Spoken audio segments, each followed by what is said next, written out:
Jóvenes, ¿qué tal? Buenas tardes. Vamos a comenzar con las clases de geografía a cargo del maestro Dener Sarmiento.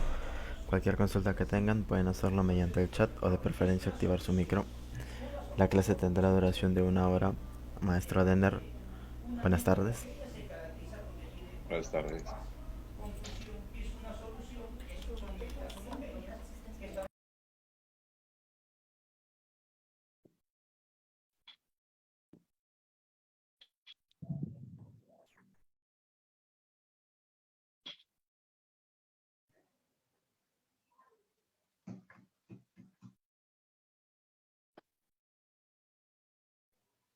Muy buenas tardes, jóvenes.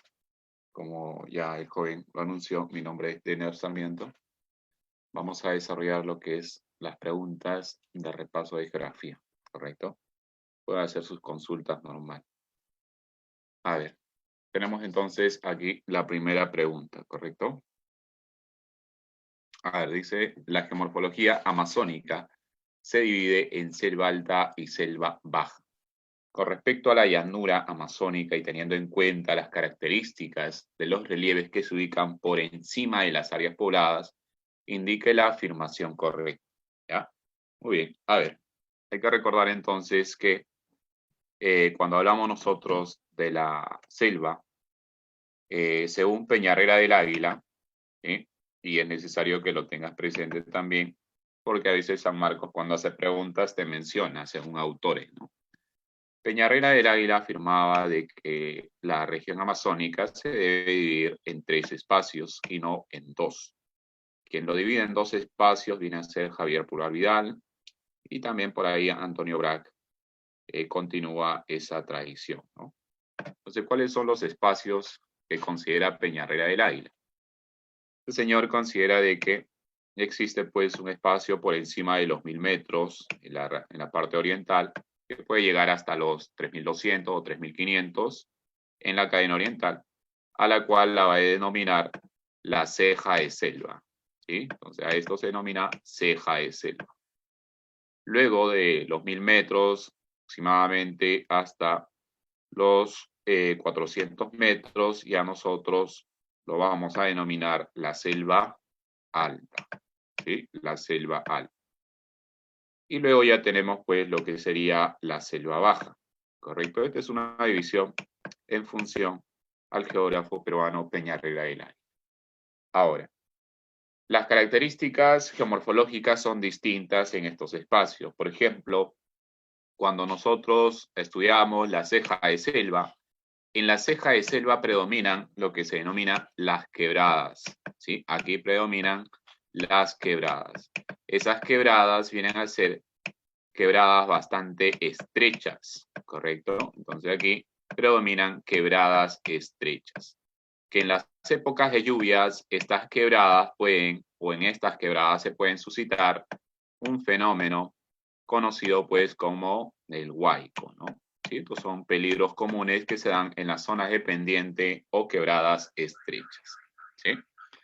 Luego, en la selva alta ya el relieve no es tan abrupto. Incluso allí vamos a encontrar pues algunos valles longitudinales, vamos a encontrar también lo que son los pongos, etcétera. Y debajo ya la selva baja, ¿no? La selva baja se dice que es una inmensa llanura, pero cuenta con algunas zonas todavía elevadas, ¿no? Esas zonas elevadas se le conoce como los filos, ¿sí? Son pequeñas colinas que están circundantes a la llanura amazónica, ¿ya? Esos son los filos. Debajo de los filos nosotros encontramos un espacio que no es inundable, ¿ya? Y donde se pueden establecer las ciudades, a eso lo llamamos los altos, ¿ya? Debajo de los altos podemos encontrar unos espacios inundables de forma estacional que se le conoce como las restingas. Para que las restingas puedan ser inundadas, ese incremento del caudal tiene que ser considerado, ¿sí? Por ahí tenemos entonces las restingas. Por debajo de las restingas, ¿ya? Por debajo de las restingas, ya tenemos, mira, zonas muy cercanas al cauce del río, ya que justamente cuando el cauce desciende es que se dejan notar estos espacios que son playas de barro. Por eso se le conoce también como los barriales, playas de barro o barriales, ¿correcto? Ahora, en la llanura amazónica vamos a encontrar un gran número de restingas, ¿sí? Son algunas plataformas, algunas terrazas que no tienen demasiada altitud, que en las épocas de lluvia tienden a inundarse, ¿sí? Vamos a encontrar entonces varias restingas. Pero puede ser que entre esas restingas se cree una zona hundida. Esa zona hundida que se va a crear se le conoce como bajial, ¿sí? Entonces aquí encontramos un nuevo relieve conocido como los bajiales, ¿ya? Los bajiales tienen mayor inundación ya que son relieves totalmente hundidos, ¿cierto? Entonces cuando se desborda el río hacia esta zona, permanece inundado una larga temporada, ¿ya? Ahora, la pregunta nos dice acerca del relieve que se ubica por encima de las áreas pobladas, ¿sí? Se ubican por encima de las áreas pobladas. Entonces, si nos vamos nosotros por aquí, ¿dónde están las ciudades? Las ciudades se encuentran en los altos, son las zonas pobladas, ¿sí? Acá están entonces las poblaciones. Si aquí se encuentran las poblaciones, el lugar que está por encima de las áreas pobladas, entonces serían los filos, ¿correcto? Veamos entonces cuál es la alternativa que se relaciona con los filos y cuál es la incorrecta, ¿no? Porque nos están pidiendo aquí la incorrecta. Uno dice, o la A nos dice, constituyen las áreas más altas de la selva baja. Claro, ¿no? Entonces, si es de la selva baja, el espacio más alto son los filos. Entonces, la A es correcta. La B dice, son conocidos también como colinas. Claro, son colinas porque su altitud es muy inferior, ¿no? Entonces ahí tenemos, pues, son conocidos también como colinas. Pueden ser aprovechados para la construcción de carreteras. ¿Por qué? Eso es correcto, porque los filos representan como la parte baja de los Andes y recuerda que los Andes, pues, conforman la región edáfica conocida como la región litosólica, ¿sí? Allí tenemos suelos conocidos como los litosoles, ¿ya? Litosoles. Profesor, ¿a qué se refiere con litosoles? Los litosoles vienen a ser suelos bastante rocosos, ¿ya? Son rocosos, entonces tienen mayor firmeza, por ende, pues sirven para poder construir las carreteras. Pero aquí hay un tipo especial de litosol que se encuentra entre la selva alta y los filos. A eso se le conoce como los litocambiosoles, ¿ya? Los litocambiosoles. Los litocambiosoles también son suelos rocosos, pero aquí se está dando pues un proceso de meteorización bastante intenso, pero aún así son rígidos, ¿no? Entonces por eso sirven para la construcción de carreteras. Entonces la C también es correcta. Siguiente me dice, constituyen la zona de transición entre la selva alta y la selva baja. Sí, correcto también, ¿no? Selva alta, selva baja, zona de transición, los filos. Es allí donde ya las condiciones van cambiando, tanto de vegetación como también pues las condiciones geomorfológicas, ¿no? Entonces, esto también es correcto. La E me dice, son espacios aptos para la construcción de reservorios. Es incorrecto, ¿no? Los reservorios, recuerda que lo vamos a encontrar más en las zonas occidentales y acá estamos tratando de zonas orientales. Eso es por un lado. Por otro lado, estos espacios tienen pendiente y en una zona de pendiente es muy complicado pues poder construir reservorios, ¿no? Porque eso representaría pues mayor peligro para la población y recuerda que los filos están inmediatamente por encima de las áreas pobladas. Entonces, esta es la incorrecta, ¿ya? Tu clave aquí sería pues enano, ¿correcto? Muy bien. A ver, continuamos entonces. Si no hay preguntas, continuamos, ¿ya? Recuerden, hagan sus preguntas. A ver, tenemos aquí la pregunta número 2. La pregunta número 2 dice, los se originan a partir de la sedimentación de la carga sólida transportada por una corriente fluvial, allí donde se pierde súbitamente fuerza debido a la brusca disminución de la gradiente topográfica como acontece en nuestra franja costera. Lo podemos ubicar, por ejemplo, en... Muy bien, a ver. Nos está dando un dato muy importante.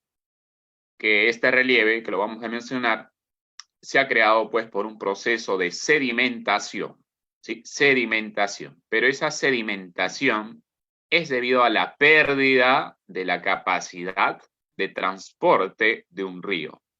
Y justamente esa pérdida de capacidad, esa pérdida de potencia para transportar los materiales es debido al cambio de pendiente, ¿sí?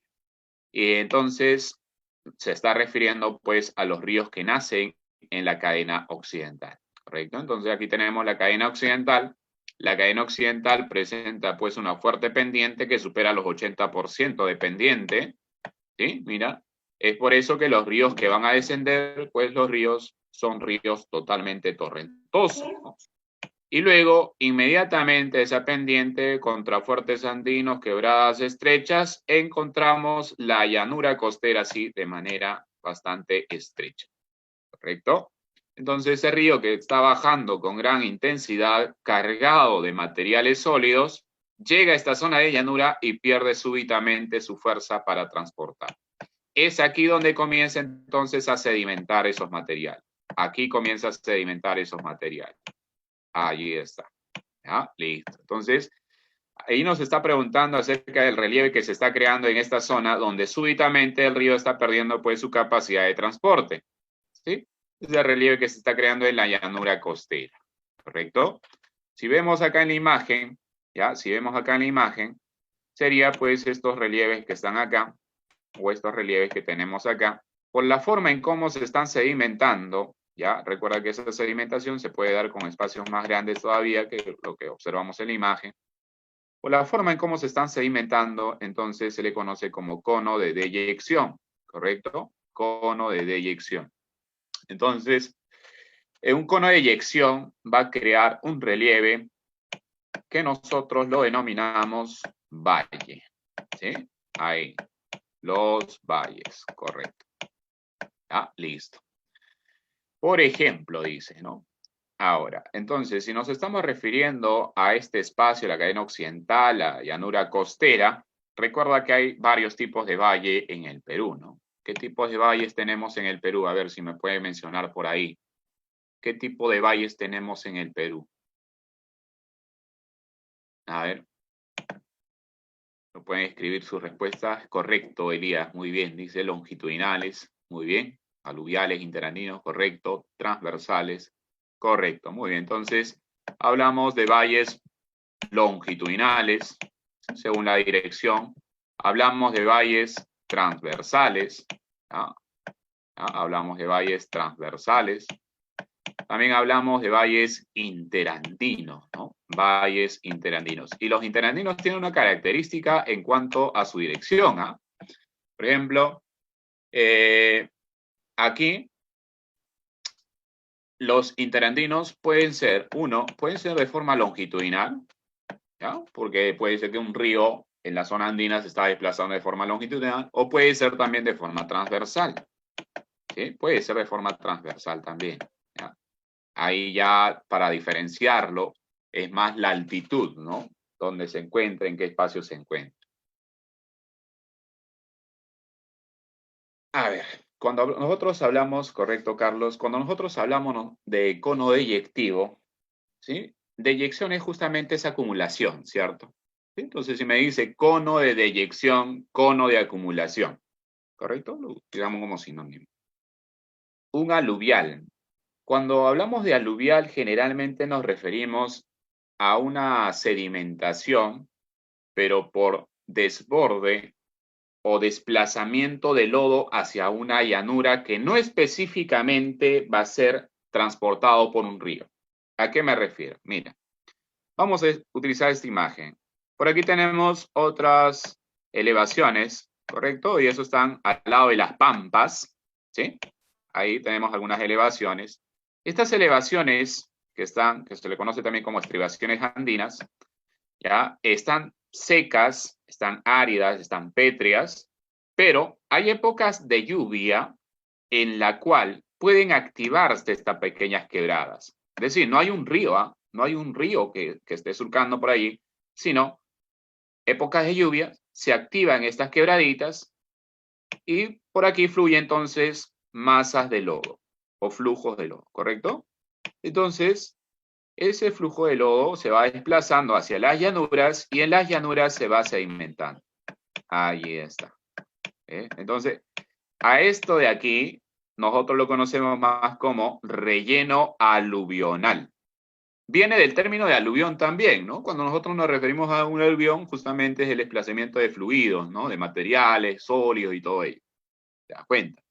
En cambio, cuando hablamos nosotros de cono de deyección, cono en cuanto a la forma, deyección es por la acumulación, y esa forma específica se va a crear siempre en cuando los materiales sean transportados dentro de una cuenca hidrográfica, ¿sí? Y sean transportados por un río, ¿correcto? Entonces, he ahí la diferencia, ¿no?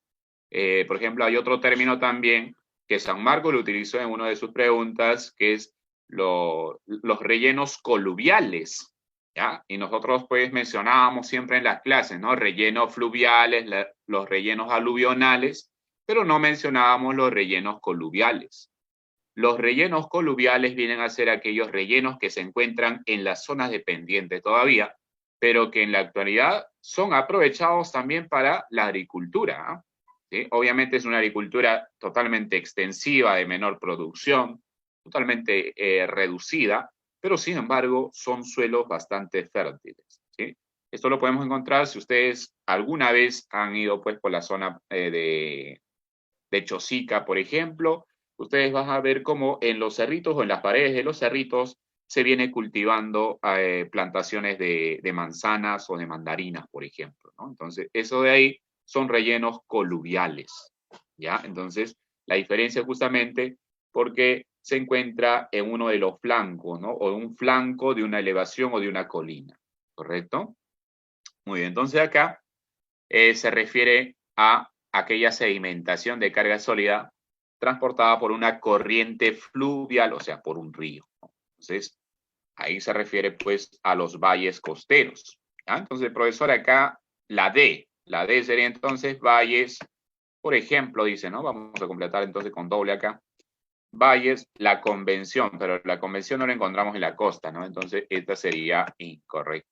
¿Ya? Entonces, ¿cuál sería la clave aquí? La clave sería valles, ¿ya? En la parte de la costa, ¿sí?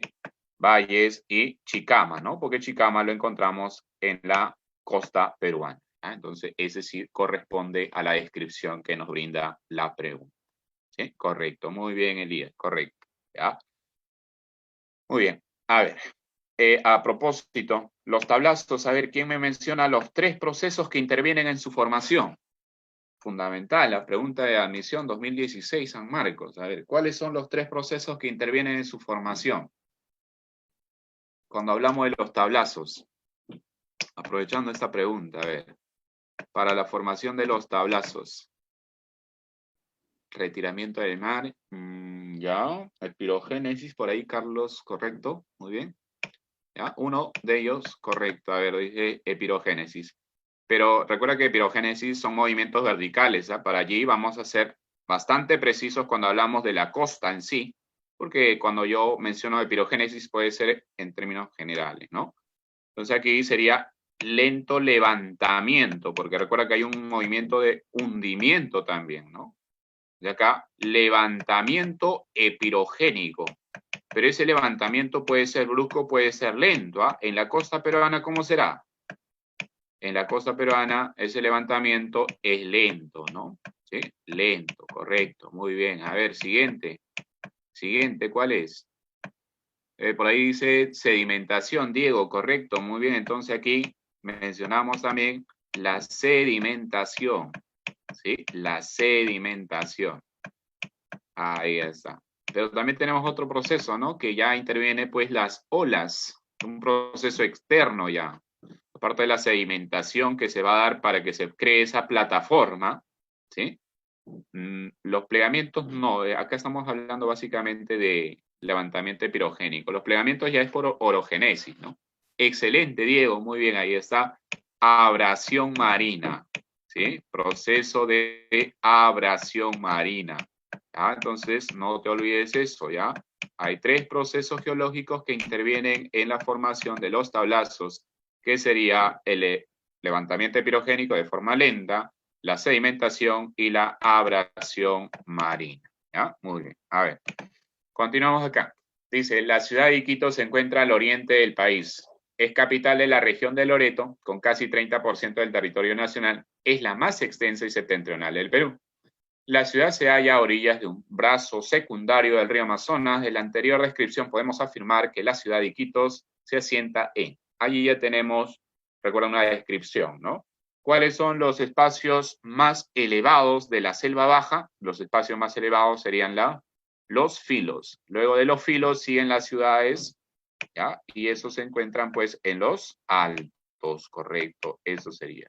¿Ya? A ver, ustedes aquí pueden tener dos espacios muy importantes. San Marcos se está orientando bastante en preguntas de relieve de la selva, ¿no? ¿Cuál sería la diferencia que tenemos entre los bajiales y las tahuampas? Por ahí, ¿tienen alguna diferencia entre bajiales y tahuampas? Porque comúnmente se dice, ¿no? Bajiales o tahuampas o también llamado aguajales, se dice así, ¿no? ¿Pero habrá una diferencia o todos son iguales? ¿Qué dicen ustedes? ¿Habrá una diferencia entre esos relieves?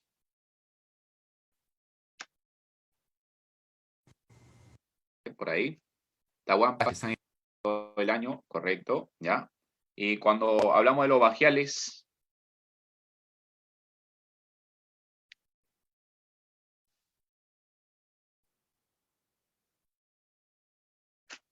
son pequeñas depresiones, muy bien, temporalmente, muy bien, correcto, listo, muy bien. Entonces, lo que dice su compañero, correcto, las tahuampas. Recuerda que en las tahuampas tenemos la presencia de palmeras, ¿cierto? Sí, acá tenemos la presencia de palmeras, ¿ya? Y para que puedan existir estas palmeras, obviamente que la inundación debe ser de forma permanente. ¿Sí? Entonces acá hay una inundación de forma permanente. ¿Ya? Listo. Muy bien. Mientras que cuando hablamos de los bajiales, ¿sí? Los bajiales, tiene un proceso de inundación. ¿Ya? Tiene un periodo de inundación. Ahí está. Profesor, entonces son inundables. Y si yo lo comparo ahora los bajiales con los barriales, ¿quién tiene mayor periodo de inundación? ¿Quién tiene mayor periodo de inundación? Si comparamos ahí entre los bajiales y los barriales, ¿quién tendrá mayor periodo de inundación? ¿Ah?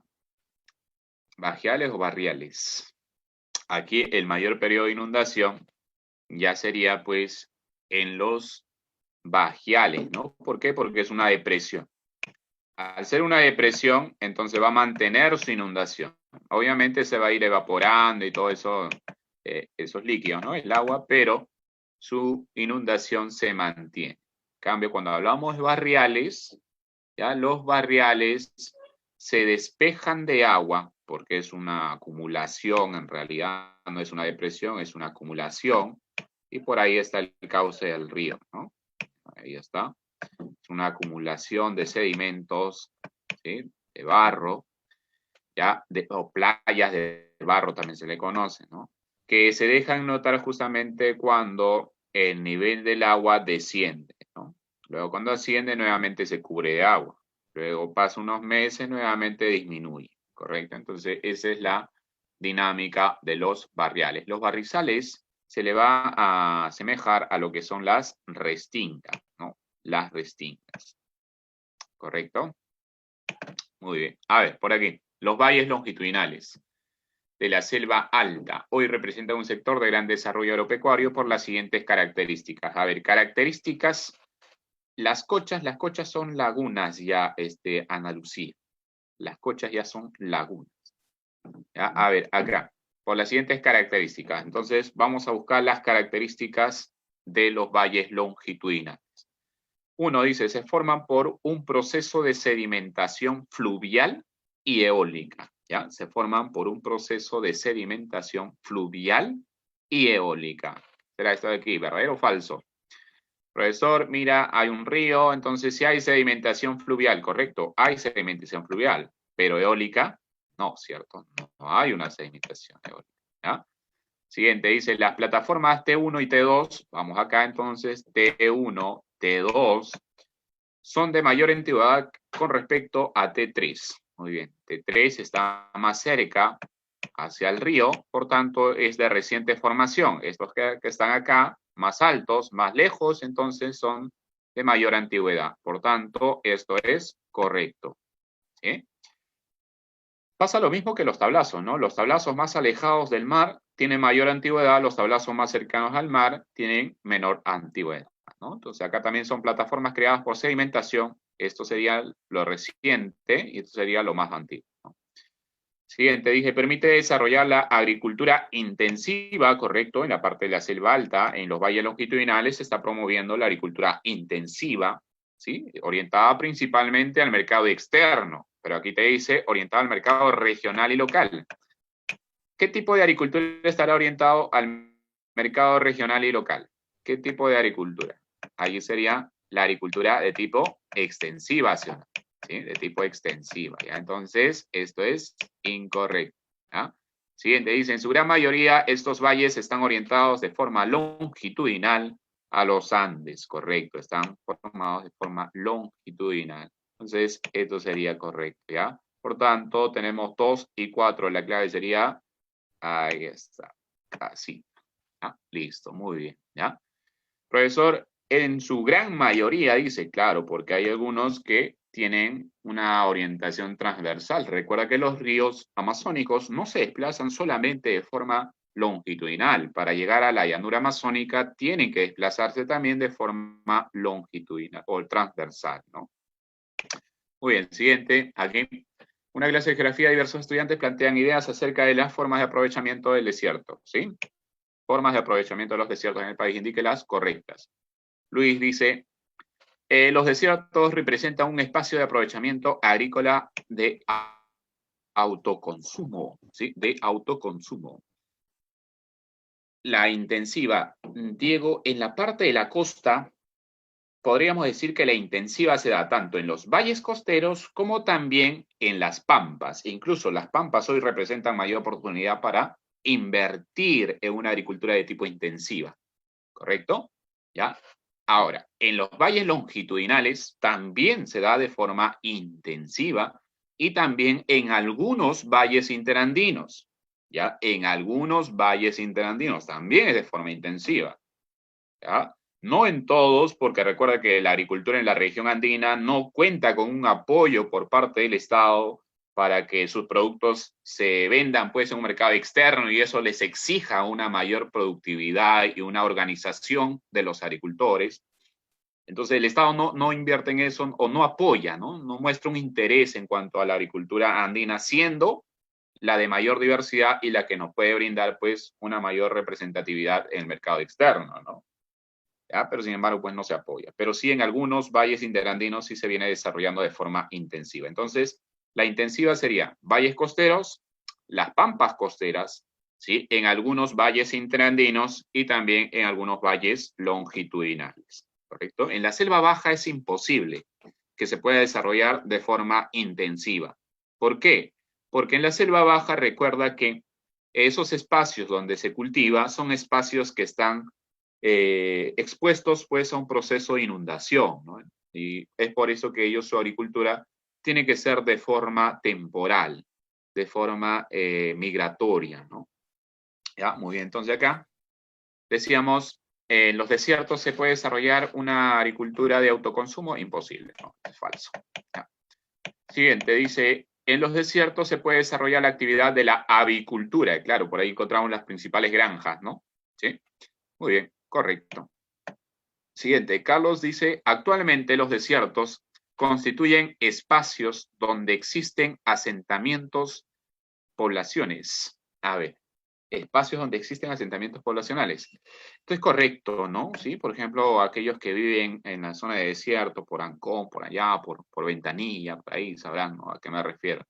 Porque por ahí ya los desiertos están siendo poblados, invadidos incluso, ¿no? A ver, Shay dice, el desierto es un espacio árido y con precipitaciones en verano. No, se equivocó acá. Listo, muy bien. Entonces, ¿quiénes dicen lo correcto? Juan y Carlos, la clave sería casita.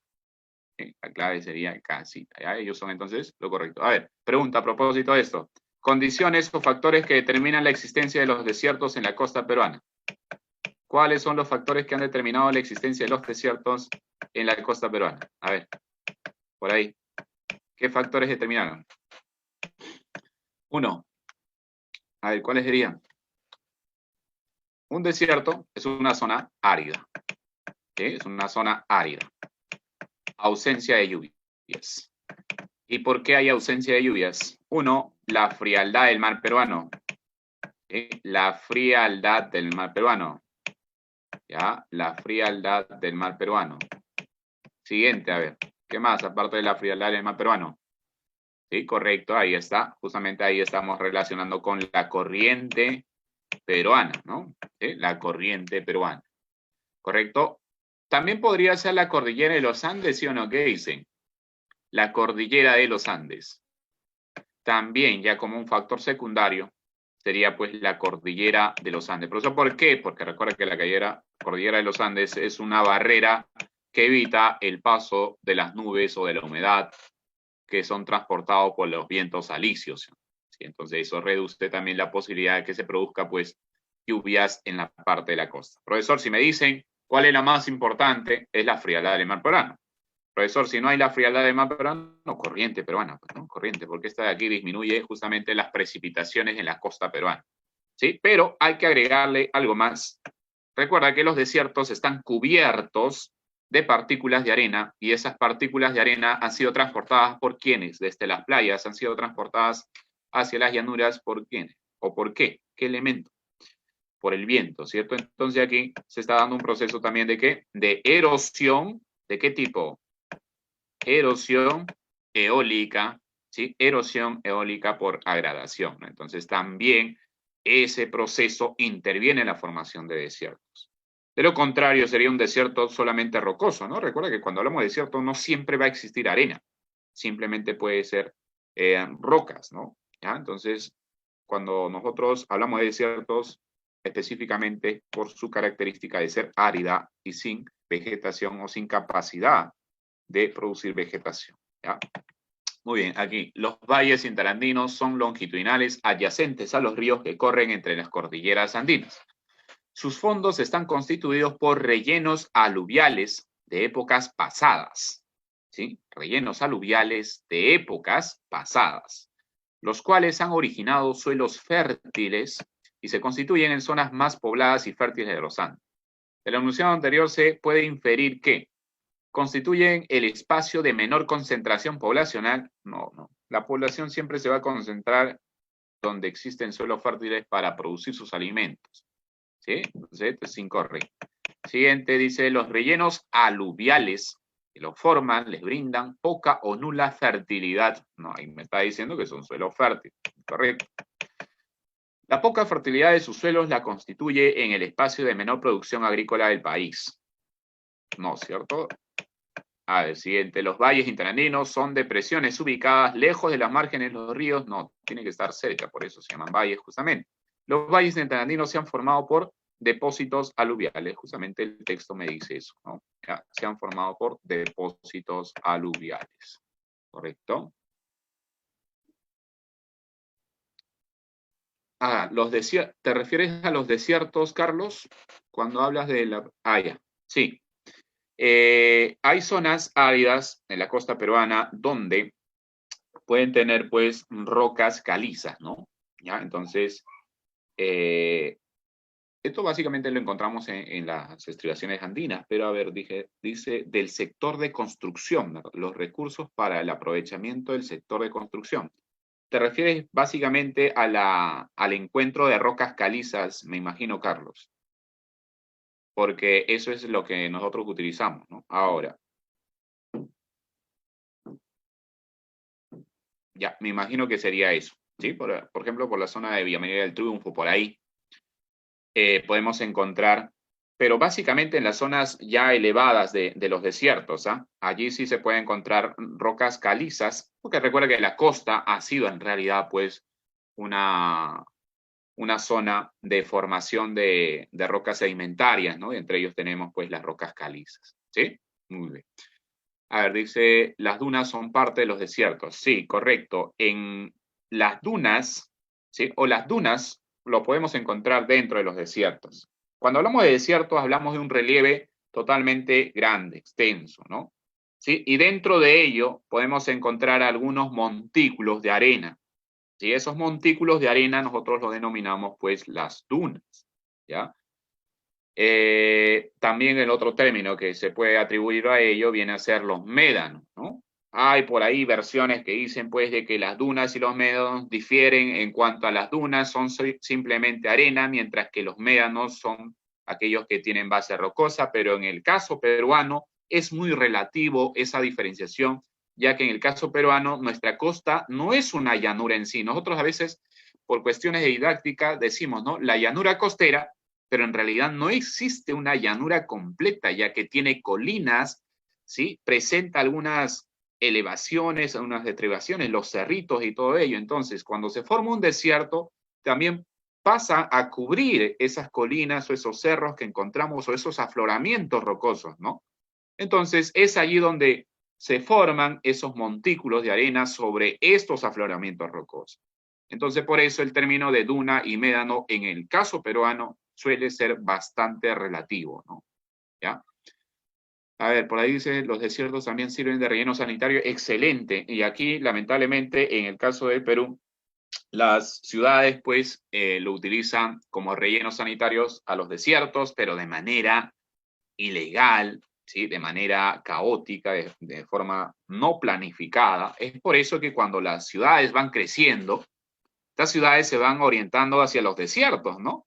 Sí, porque los valles ya quedaron chicos ya. Por ejemplo, el Valle de Rima ya quedó chico, el Valle de Chillón ya quedó totalmente pequeño. Entonces, ¿hacia dónde van a invadir? Hacia los desiertos que están circundantes.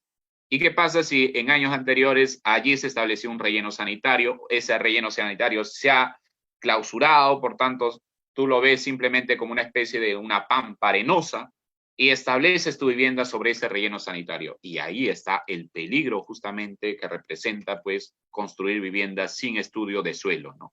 Sí, correcto, Gino, también sirven de rellenos sanitarios algunos, ¿ya?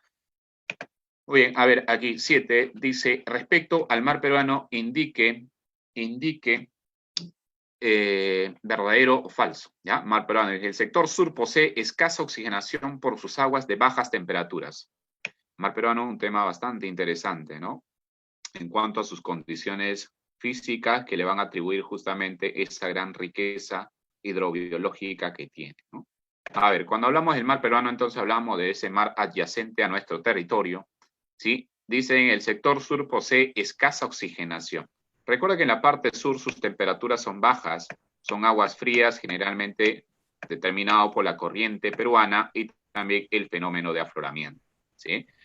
Ahora, escasa oxigenación, no, recuerda, mientras las aguas sean más frías, entonces van a tener mayor proporción de oxígeno, ¿sí? Mayor proporción de oxígeno. Mientras las aguas son más frías, mayor proporción de oxígeno. Entonces, eso de aquí sería falso, ¿ya?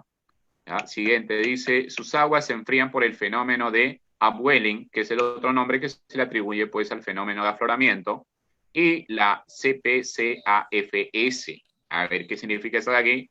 Corriente peruana costanera de aguas frías superficiales, ¿correcto? Corriente peruana costanera de aguas frías superficiales. En resumen, como todos lo llamamos, corriente de Humboldt, ¿no?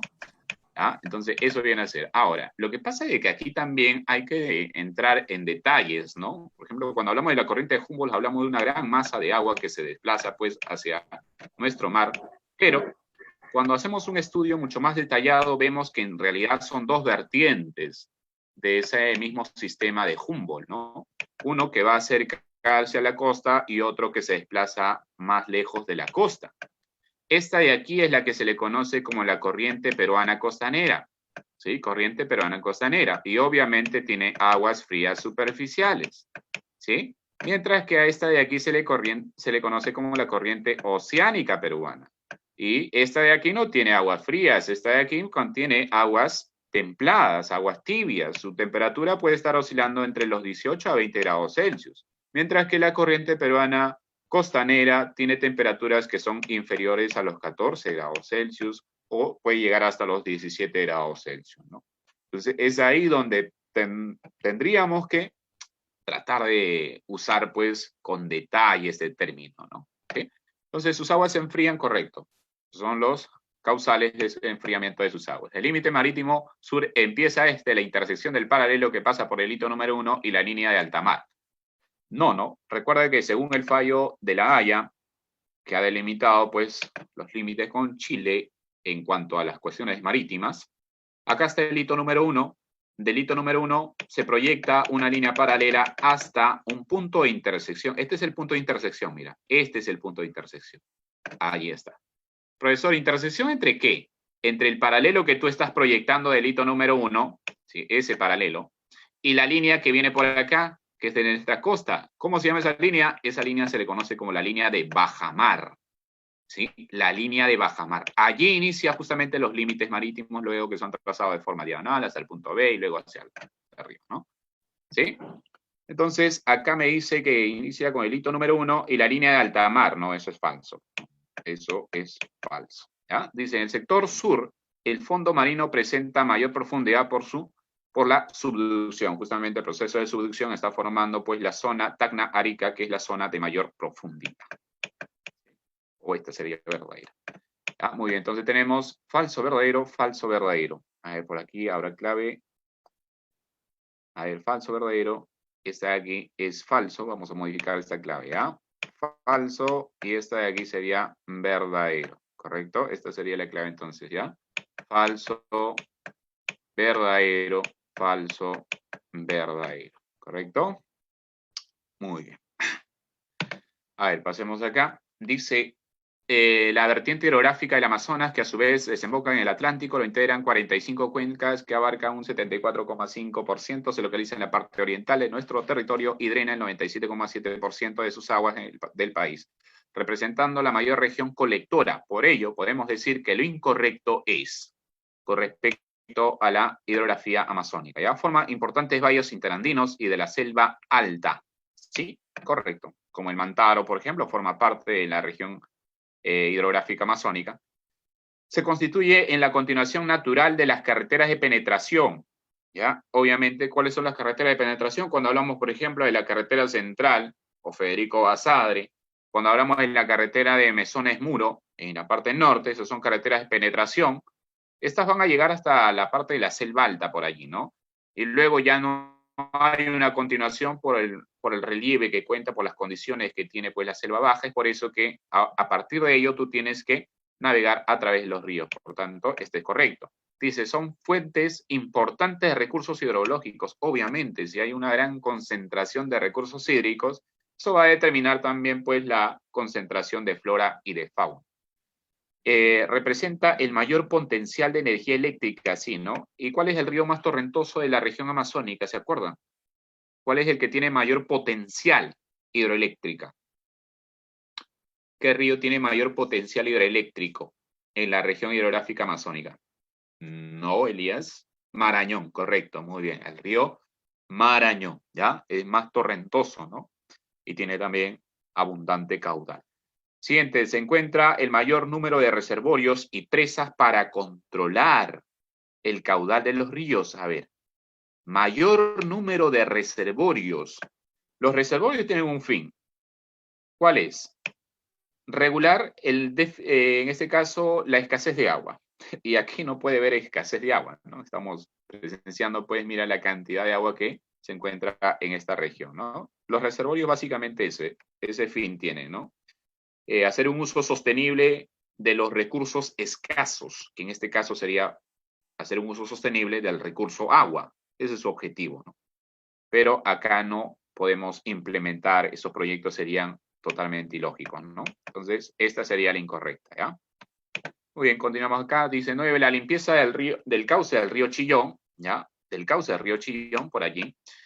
Mejorar las construcciones de vivienda y recuperar espacios seguros para reducir las pérdidas humanas y materiales. A esta acción se le conoce, pregunta, manejo de cuenca, planificación ambiental, gestión de riesgo, desarrollo sostenible o vulnerabilidad.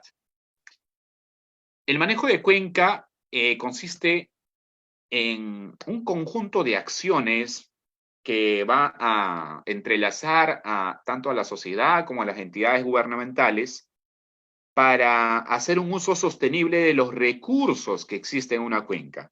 ¿Sí? Allí se aplica, en el manejo de cuenca justamente se aplica el término de sostenibilidad, ¿sí? Porque vamos a relacionar recurso natural, hombre, ¿sí? Cuidado ambiental, beneficio social, ¿sí? Eso es lo que vamos a implementar dentro del manejo de cuenca. Pero acá es reducir las pérdidas o las posibles pérdidas, ¿no? Entonces va más al término de gestión de riesgo, ¿correcto? Entonces acá es gestión de riesgo. Cuando hablamos de planificación ambiental, hablamos del cuidado del ambiente, básicamente, ¿no? Desarrollo sostenible ya es aquella doctrina o forma de aprovechar los recursos, ¿sí? En la cual, pues, se busque preservar para las futuras generaciones, ¿no? La vulnerabilidad ya es el grado de resistencia o debilidad, ¿no? Entonces, ahí es gestión de riesgo, ¿sí? Se estaría limpiando el cauce justamente para evitar desbordes en cuanto incremente su caudal, ¿no? Recuerda que en verano incrementan su caudal estos ríos y cuando hay algunos desechos, basura dentro de su cauce, eso incrementa su flujo y puede llegar pues a desbordarse, ¿no? Y por eso es que se da esa gestión de riesgo o esas actividades de gestión de riesgo. El cambio climático traerá consecuencias inevitables, aún así, en los mejores escenarios de mitigación. Por eso es necesario adaptarnos, dice, de la mejor manera a estos cambios, a las condiciones de la atmósfera, ya que el costo de adaptarnos es mucho menor que el costo de asumir los impactos del cambio climático. Eso es importante, ¿ya? Es importante entender de que el costo de adaptarnos va a ser menor al costo de asumir ya cuando ha pasado todos los desastres, ¿no? Ahí para reconstruir la población sería muy complicado, muy costoso, ¿sí? Dice, el Perú es uno de los países más vulnerables justamente por sus condiciones climáticas, por su relieve, frente a este problema. ¿Cuál sería la mejor medida para adaptarnos a dicho problema bajo el enfoque de gestión de riesgos? Impulsar la agroforestería. En este caso, es una medida para más mitigar el incremento de dióxido de carbono, ¿no? ¿Sí? Básicamente es para eso, no tanto para mitigar los riesgos de desastre, ¿no? Dice la B. Manejo integrado de plagas, no. Conservación de la biodiversidad, sí, es una medida de sostenibilidad, pero no de riesgos. Mejorar los sistemas de drenaje ante posible incremento de lluvias y caudales de los ríos. Esto sería, pues, una medida idónea, ¿no? ¿Sí? Esta es una medida idónea, porque eso va a reducir justamente los impactos que nos pueda generar, ¿no? Los humedales, a ver, en cuanto a los humedales, dice, señale las afirmaciones correctas sobre su importancia, ¿ya? Algo importante para ustedes, ¿sí? Recuerden que los humedales en nuestro país están siendo protegidos por el convenio o la convención de Ramsar, ¿sí? Ramsar, ¿ya? Entonces, eso es un convenio que se va a firmar, pues, en el año 1971 en Irán, ¿ya? Y entra en vigencia el año 1975, ¿no? Ramsar, ¿ya? Tiene un objetivo. ¿Cuál es? Proteger los humedales, los distintos tipos de humedales, ya sea en lagunas, marismas, ya sea pues en bofedales, por ejemplo, cuando hablamos de los manglares, en la zona de esteros, ¿sí? Allí vamos a proteger esos humedales porque representan un recurso biológico y también hidrográfico, ¿no? ¿Sí? Muy bien, entonces aquí, ¿cuál es su importancia? Uno dice prevención y regulación de los efectos de inundaciones, sequías y reteniendo el excedente de agua. Correcto. Ya, por ejemplo, imagínate, ahora, una de las consecuencias del calentamiento global es el incremento del volumen de los mares, ¿no? ¿Sí? Entonces, el nivel del agua asciende. Cuando asciende, esto va a conllevar, pues, a las inundaciones costeras, ¿no? Entonces, acá, esto sería correcto. Captura de nutrientes y tóxicos actuando como sumideros de carbono atmosférico, correcto también, por eso son sumideros, absorben el dióxido de carbono, ayudan a controlar las condiciones climáticas. Prevención y control de la erosión, claro, porque es una vegetación que va a retener el proceso de erosión, ¿sí? Siguiente dice, disminución de la calidad y la cantidad del agua. No, Al contrario, más bien incrementa la cantidad y la calidad del agua. ¿Sí? Incrementa la cantidad y la calidad del agua, porque recuerda, calidad, por eso, ¿por qué? Porque justamente está capturando, ¿qué cosa? Está capturando aquellos elementos tóxicos. ¿Sí? Entonces allí sería 1, 2 y 3. ¿Ya? 1, 2 y 3, correcto. Por ahí lo dieron la D. ¿Ya? Muy bien. Siguiente, dice, en el Perú es un país altamente vulnerable, ¿ya? Esto suma el problema de la calidad del agua que enfrenta nuestro país. Una serie de medidas, determine cuál no forma parte de esta, ¿ya? A ver. Dice, 1, realizar una correcta gestión de agua apta para el cultivo y consumo humano y del agua residual. Esto sí es una medida que se está tomando, ¿no? Hay que hacer tratamiento de las aguas residuales para evitar la contaminación y deterioro de los recursos. Se requiere también la integración del ministro de Vivienda y Construcción de Saneamiento. ¿Tú crees que el Ministerio de Vivienda tiene que ver con el manejo del agua, correcto, por ahí? ¿Sí?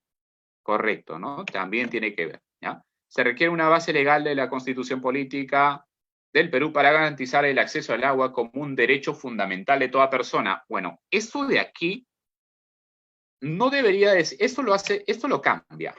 Se requiere, dice.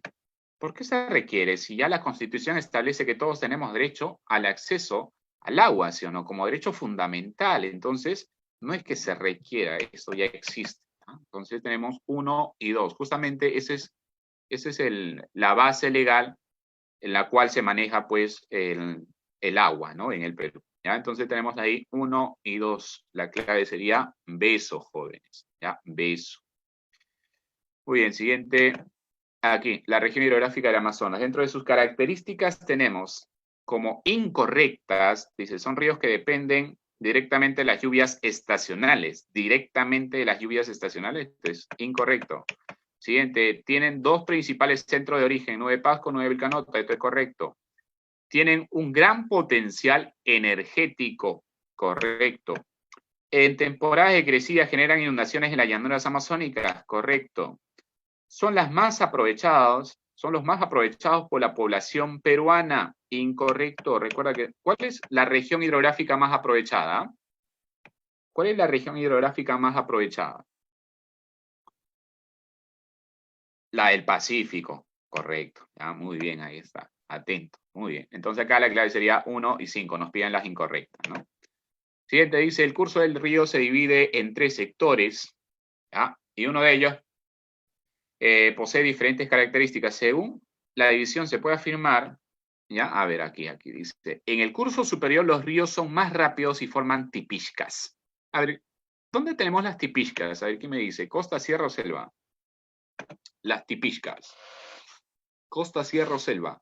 En la selva baja, muy bien, Elías. Correcto, en la selva baja. Ahora, ¿la selva baja representará ya el curso superior? No, ¿cierto? Esto ya se presenta en el curso inferior. Esto se presenta en el curso inferior, entonces esto es incorrecto, ¿ya? Siguiente, dice, la mayor cantidad de afluentes y efluentes están en el curso superior. ¿Qué dicen? ¿Verdadero o falso? La mayor cantidad de afluentes y efluentes. Esto es falso, esto lo encontramos en el medio. Por eso es que en el medio incrementa su caudal, ¿no?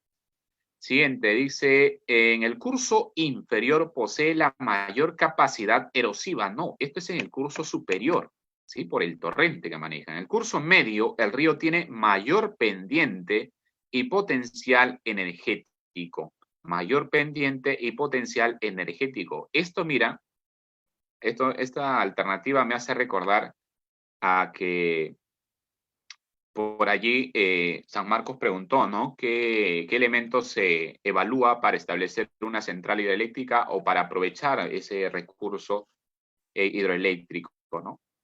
Y justamente era pues considerar la pendiente y el potencial energético, ¿no? Pero no específicamente lo vamos a tener pues en el curso medio, ¿sí? La mayor pendiente estará más en el curso superior, ¿no? El curso superior.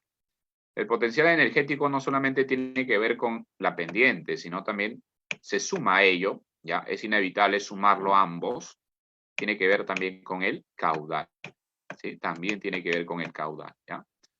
En el curso inferior forma meandros y sedimentos aluvionales. Muy bien, entonces acá curso inferior, ahí, forma meandros, sedimentos, ¿no? Siempre los ríos en la parte final lo que van a hacer es un proceso de agradación o sedimentación. El proceso de descentralización, ya, listo, muy bien. Mira, cuando hablamos nosotros del río, ya, un río puede desplazarse así desde su naciente hasta su desembocadura, a eso se le conoce como curso, ¿sí? A eso se le conoce como curso, ¿no? Naciente, desembocadura. Y nosotros lo dividimos así en 3 partes, ¿no? Curso superior por acá, el curso superior. Aquí es donde vamos a encontrar la famosa zona conocida como la cabecera de cuenca y donde están los diversos orígenes del río. Profesor, ¿por qué diversos orígenes? Porque ahí puede ser origen lacustre, por ejemplo, de las lagunas, origen nibio glaciar, ¿sí? Origen nibio glaciar, ¿ya? Entonces ahí podemos encontrar diferentes orígenes. Es por eso de que es importante proteger esta zona de aquí, porque de ahí depende la cantidad y la calidad del agua que se va a transportar en toda la cuenca, ¿sí? Es el curso superior. Luego tenemos el curso medio, ¿ya? Y luego tenemos por aquí el curso inferior, ¿sí? El curso inferior. En el curso inferior ya su desembocadura pierde potencia y por tanto lo que va a hacer es simplemente la sedimentación, ¿no? Los afluentes generalmente están entre los Andes y llegan hasta el curso medio. Es por eso que en el curso medio sus afluentes incrementan, ¿sí? Allí están los afluentes, porque ellos vienen de otra zona, ¿no? De otros orígenes. Ya, siguiente. Acá dice, el proceso de descentralización se basa en determinados principios como la equidad. Ojo con estos principios que San Marcos ya preguntó, ¿sí? Principio de equidad, ¿ya? La continuidad, o sea, la descentralización es un proceso estático, es un proceso continuo. Hasta ahora se sigue todavía traspasando competencias, ¿no? Es dinámico porque consiste en muchas reformas, muchos cambios. Es democrático porque la población elige a sus gobernantes, ¿sí? ¿Cuáles son los beneficios que se han previsto para la población? Modernización y eficiencia de los procesos y sistemas de administración, ¿correcto? Sí, modernización, definitivamente, y eso conlleva también pues una mejor distribución de la población. La redistribución equitativa de los recursos del Estado en cualquier momento, incluso sin planificación. No, imposible. En el Estado todo se planifica, ¿sí? Todo se planifica. Siguiente, el ordenamiento territorial y el entorno ambiental desde los enfoques de sostenibilidad y desarrollo, sí.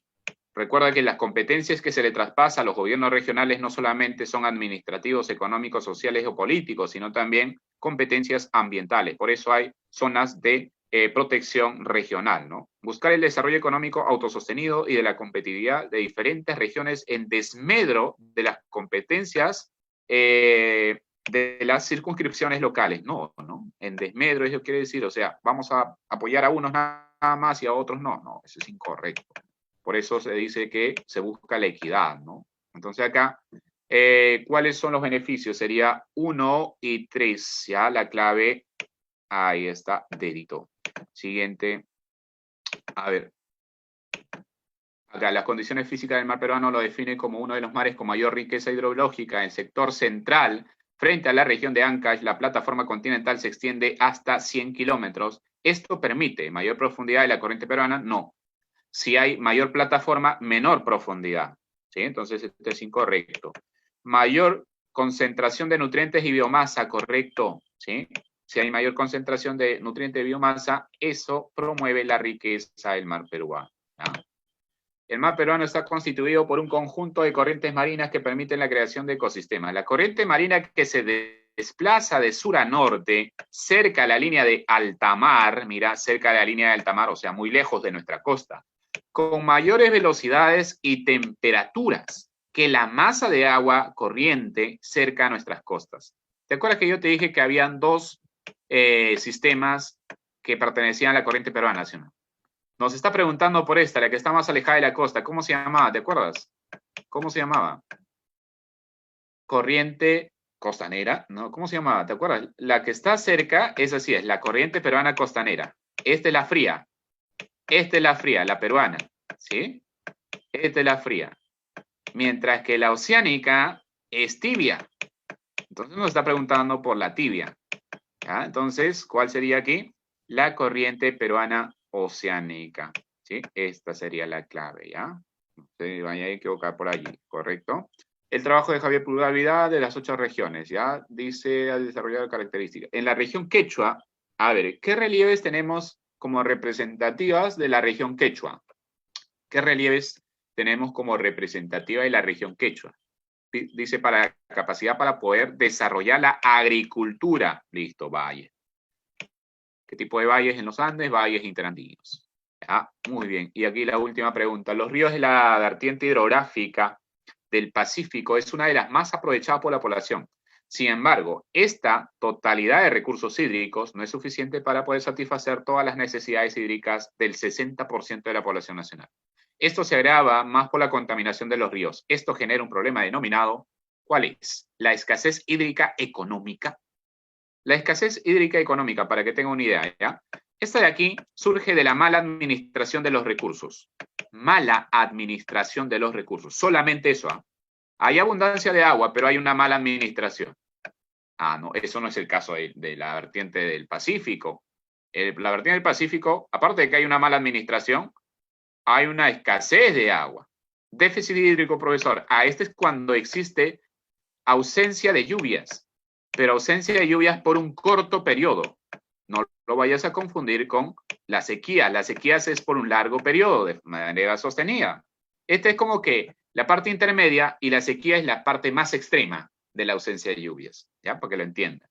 El estrés hídrico justamente viene a ser pues esa diferencia que existe, ¿no? Entre la demanda hídrica y la oferta hídrica. La oferta hídrica es justamente lo que existe de agua, ¿sí? Es la cantidad de agua, mientras que la demanda hídrica es lo que necesitamos, nuestra necesidad de agua. ¿Y cuál es mayor? La necesidad por la cantidad de población, ¿sí? Y eso va a conllevar un estrés hídrico, y eso es lo que nos está diciendo el texto, ¿no? La sequía ya es ausencia de agua total, ¿no? ¿Listo? Muy bien, entonces la clave sería casita, jóvenes, ¿ya? Casita. Muy bien, jóvenes, eso ha sido todo por hoy entonces. Sigan repasando, ¿ya? Hay muy buenas intervenciones, sigan así, ¿ya? Hasta una próxima sesión entonces. Perfecto, maestro. Bueno, jóvenes, damos por finalizadas las clases de geografía a cargo del maestro Dender Sarmiento. En breves momentos comenzará la clase de psicología con la Miss Erika Maita. Muchas gracias, maestro Dender. Gracias.